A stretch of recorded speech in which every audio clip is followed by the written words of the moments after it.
मुंबईतील धारावीमध्ये सिलेंडर स्फोट झालेला आहे। धारावी सिलेंडर स्फोटांनी हादरलेली आहे। सिलेंडर वाहून नेणाऱ्या ट्रकमध्ये हा स्फोट झाल्याचं कळतंय। 15 मिनिटांमध्ये अनेक सिलेंडरचे स्फोट झालेत। सुदैवानं यामध्ये कुठलीही जीवितहानी झाली नाहीये।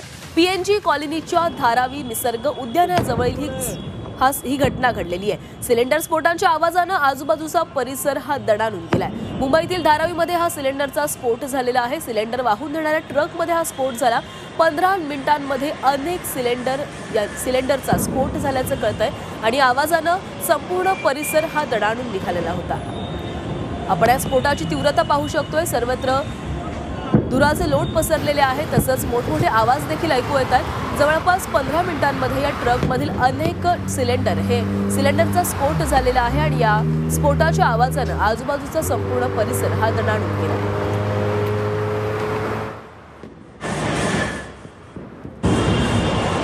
मुंबईच्या धारावीमधील ही घटना आहे। मुंबईतील धारावी सिलेंडर स्फोटाने हादरलेली आहे। सिलेंडर वाहून नेणाऱ्या ट्रकमध्ये हा स्फोट झालेला आहे।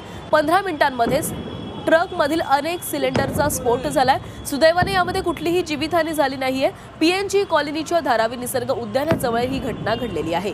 सिलेंडर स्फोटांच्या आवाजानं आजूबाजूचा परिसर हा दणाणून गेलेला आहे। आपण ही 2 दृश्य पाहतोय। या आवाजानं संपूर्ण परिसरामध्ये भीतीचं वातावरण निर्माण झालेलं होतं। नागरिकांमध्ये पळापळ देखील झालेली होती। सिलेंडर वाहून नेणाऱ्या ट्रकमध्ये हा स्फोट झालेला होता आणि या स्फोटामध्ये या ट्रकमधील अनेक सिलेंडर यांचा स्फोट झालेला आहे।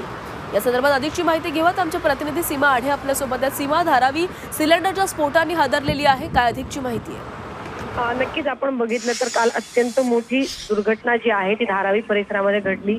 12 ते 13 सिलेंडरचा स्फोट जो आहे तो त्या ठिकाणी झाला आणि मोठा स्फोट झाला। मात्र सुदैवाने त्या ठिकाणी कोणतीही जीवितहानी झालेली नाही। जी माहिती महापालिका प्रशासनाकडून मिळते त्यानुसार सध्या तरी आगीवरती नियंत्रण आणण्यात आलेलं आहे आणि अजूनही सुदैवाने कोणतीही जीवितहानी जी आहे ती या आगीमुळे झालेली नाही।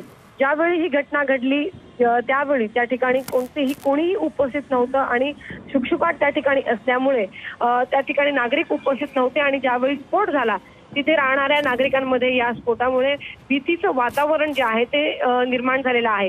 एकीकडे आपण बघतोय की मुंबईमध्ये दर दिवशी शॉर्ट सर्किटमुळे किंवा मग इतर कारणांमुळे स्फोट होतात आणि त्यामुळे जीवितहानी होते, त्यासोबत वित्तहानी सुद्धा होताना आपल्याला पाहायला मिळते।